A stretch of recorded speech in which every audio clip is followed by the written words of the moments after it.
Scott Brady's traveled the hard road from Italy's rugged mountains to the unforgiving ice and cold of Antarctica. He's even circled the globe 3 times and helped rescue Prince Harry's team at the South Pole. But that kind of wisdom doesn't come without a few wrong turns. It's what drove him to write Overlanding 101, a field guide to vehicle-based adventure travel. He says whether you're just starting out or a seasoned trailblazer, this book is for anyone with an adventurous spirit. Good morning. Good morning. Thank you so much for having me. This is awesome. Okay, let's just start with a clear definition of what overlanding is. Yeah, the clear definition is vehicle-based adventure travel. Just vehicle-based adventure. I feel like every time I'm in the car with my family, it is an adventure. But this is a different type of adventure. I know every time we would go out of town, my husband would always say, "Okay, let's not take the highway. Let's take the back roads. There's more interesting stuff on the back roads." Exactly. You want to see everything from point A to Z, and I think that's one of the joys of overland travel. You get to cross the international border going into a new country and experience all those small towns and villages along the way. Yeah, and of course in Texas you can drive for weeks and still be in the same state, right?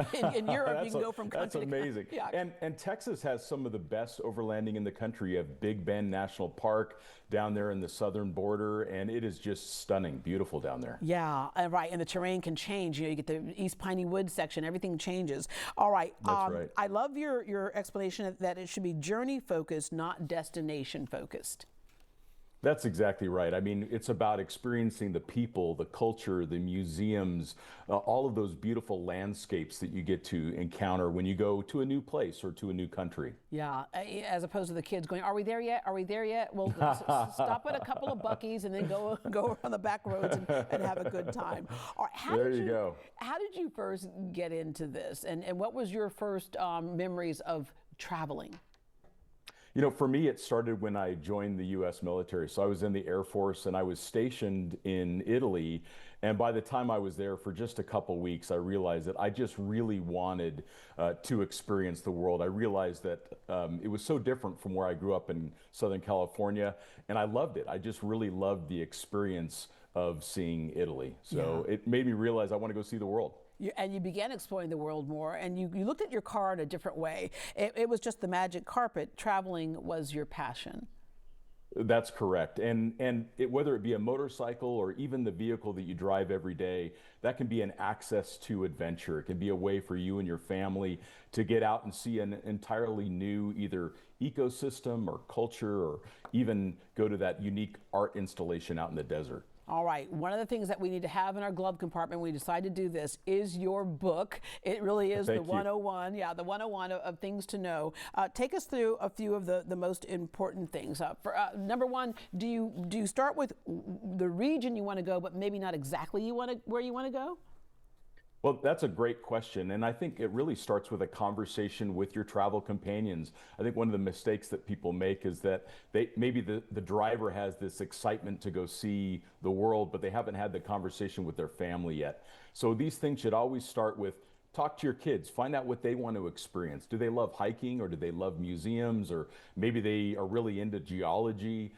Talk to your travel partner, make sure that they know how to operate the vehicle, find out where they want to go and what they want to see, which is going to make it so much more enjoyable for the entire family. Yeah. So I think that's really where it starts, is with that conversation with the family.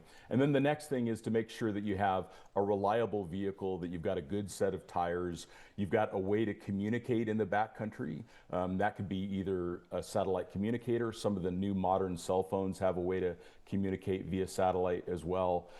T-Mobile just launched a new program for that. So there's ways that you can communicate in the backcountry, and then make sure that you've always got a good way to navigate.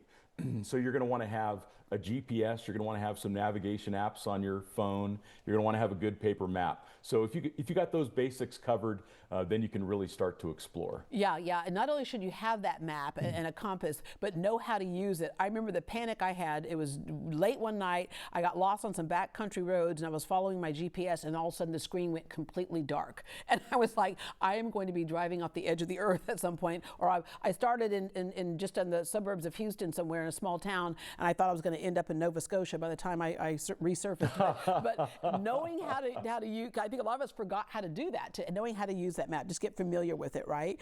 That is so true. Yeah, and then of course planning your route and that navigation carefully, as you said, not only relying on the technology that we have.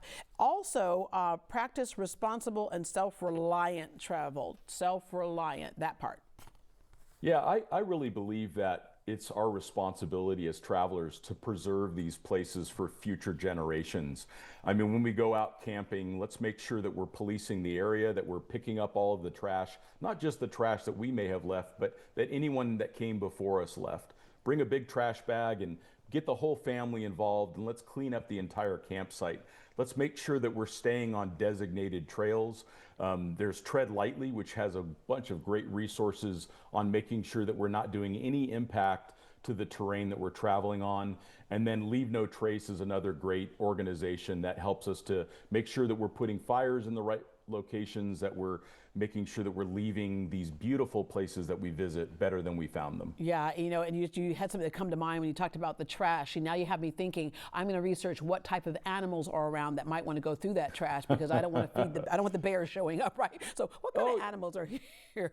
You are so right, and that's one of the things that we have a responsibility for, because once those animals become habituated to campers, that can result in them either needing to be relocated or sometimes removed from the area. So we always want to be respectful of the wildlife that we encounter as well. Yeah, you helped rescue Prince Harry's team in Antarctica. Basically, if we're going to have one of those doomsdays, I'm finding out where you are and I'm hooking up with you. Call me up. I'll get you my number. No, we were crossing Antarctica. This was during a project called Expedition 7, where we took the same vehicle to all 7 continents with a good friend of mine, Greg Miller. And we were on our way to the South Pole, and the sat phone rang, and it was literally Prince Harry's team, and they were about 100 kilometers behind schedule getting to the South Pole to make that final flight out before the end of the season. So they really did need rescue. So we deviated about 14 kilometers from our intended route, and we found taken Prince care Harry. Of. All right. That's right. And we got him to the South Pole. And there's another tip, sat phone, that part. All right. Right. Thank you so much for joining us today. Thanks for writing this book. This will be a fun thing to do. Oh, you're so welcome. Thank you, Deborah. All right. You can Overlanding 101, a field guide to vehicle-based adventure travel wherever books are sold. And for more information on Overland Journal, visit Great Day Houston and we will connect.